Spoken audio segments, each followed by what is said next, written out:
Akibat cuaca ekstrim berupa hujan deras disertai angin kencang, sebuah pohon besar tumbang menimpa warung di Jalan Raya Waringin Kurung, Serang, Banten.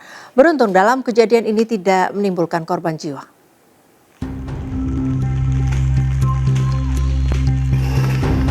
Akibat cuaca ekstrim yang dibarengi dengan angin kencang, sebuah pohon besar tumbang di Jalan Raya Waringin Kurung, Serang, Banten. Tumbangnya pohon besar selain menghalangi badan jalan, pohon tersebut juga menimpa sebuah warung makan.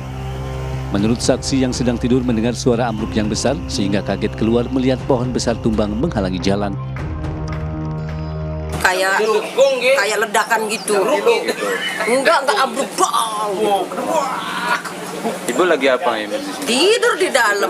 Terus keluar Lihat pohon asam udah tumbang. Ada nimpa. Hah? Nimpa. Nggak ada siapa-siapa, cuma nimpa warung aja. Meski tidak menimbulkan korban jiwa dalam peristiwa tersebut, namun arus lalu lintas di jalan tersebut menjadi tersendat. Dari Serang, Banten, Maesa Apriandi, iNews melaporkan.